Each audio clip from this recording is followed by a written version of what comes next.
దగ్గర నుంచి ఇంత సూటిగా ధాటిగా మనం సమాధానాలు ఎక్స్పెక్ట్ చెయ్యము. అంటే యువరక్తం అంటారా?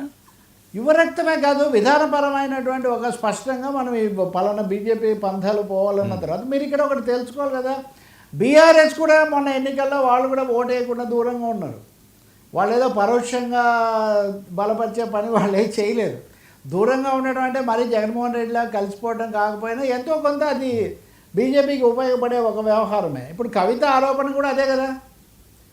ఇప్పుడు ఇక్కడ మీరు తెలుగుదేశాన్ని వాళ్ళంటే మాకు తెలుగుదేశం క్యాడర్ ఉంది, తెలంగాణలో తెలుగుదేశాన్ని ఎలా పెంచాలో మా అధ్యక్షుడు నిర్ణయం తీసుకుంటాడు అని కూడా ఒక ప్రకటన వ్యాఖ్య కూడా చేశాడు. అంటే నా ఆంధ్రప్రదేశ్ గురించే కాదు, తెలంగాణ గురించి కూడా మొదటిసారి ఇంత స్పష్టంగా టీడీపీ లీడర్షిప్ నుంచి, గతంలో చంద్రబాబు ఒకటి 2 సార్లు సమావేశాలు పెట్టారు, కానీ మేము మా క్యాడర్ ఉంది, మేము దాన్ని మళ్ళీ తీసుకొని వచ్చుకుంటాము అనే ఒక అసర్షన్. జూబ్లీ హిల్స్లో తెలుగుదేశం పోటీ చేస్తుందా, మద్దతు ఇస్తుందా, రకరకాల, మేము జూబ్లీ హిల్స్లో పోటీ చేయడం లేదని కూడా ఒక ప్రకటన చేశాడు. ఒక ముక్కలో చెప్పాలంటే వర్మ కీలకమైన విధానపరమైన జాతీయ రాష్ట్ర అంశాలన్నిటి మీద లోకేష్ ఒక దిశానిర్దేశంలాగా అతను చెప్పేశాడు. ఓకే, అది ఇప్పటి గురించే కాదు, రాబోయే 5 ఏళ్ల గురించి కూడా ఆయన చెప్పేశాడు. సో ఇది జగన్ గురించి కూడా ఇంకా ఎట్లా అంటే మోదీ బాలీజ్ ఇన్ మోడీస్ కోర్ట్ ఆయనకు తెలుసు కాబట్టి అన్నది. ఇంకా ఇతర విషయాలు కూడా చాలా మాట్లాడారు.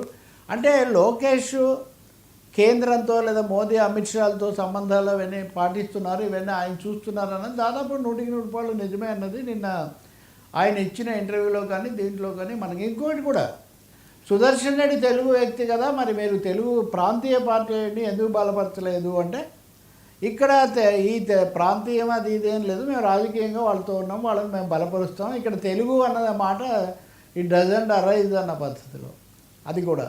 అలాగే త్రిభాషా సూత్రం కూడా, హిందీ నేర్చుకుంటే తప్పే ఉంది, నేను హిందీ నేర్చుకుంటే, ఇది కూడా పవన్ అంటే మీరు ఒక విధంగా ప్యారలల్గా చూస్తే పవన్ కళ్యాణ్ చెప్తున్నది, లోకేష్ చెప్తున్నది ఒక సనాతన అనేది పవన్ కళ్యాణ్కి అడిషనల్.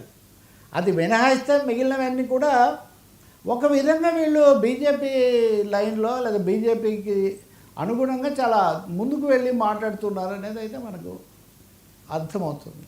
ఆ క్రమంలో గతంలో మా నాన్న మాట్లాడింది కూడా కొంచెం తప్పే అన్న చెప్పడానికి కూడా ఆయన వెనకాడలేదు. అంటే గతం తప్పు, భవిష్యత్తుకు భరోసా అన్న పద్ధతిలో బీజేపీ పట్ల మాట్లాడారు. నిధులు వేరు అని కూడా చెప్పేశారు. కాబట్టి ఇంకేమీ అంటే రేపు పొద్దున మీరేమో అనడానికి కూడా లేకుండా మీరు బలపరిచినా నిధులు తేలేదంటే నిధులు తేవడానికి బలపరచడానికి సంబంధం లేదు. భారతదేశ భవిష్యత్తుకు నరేంద్ర మోదీ లాంటి డెసిసివ్ లీడర్, నిర్ణయాత్మకమైన నాయకుడు ఉండటమే అవసరం. భవిష్యత్తులో కూడా ఆయన ఉండటం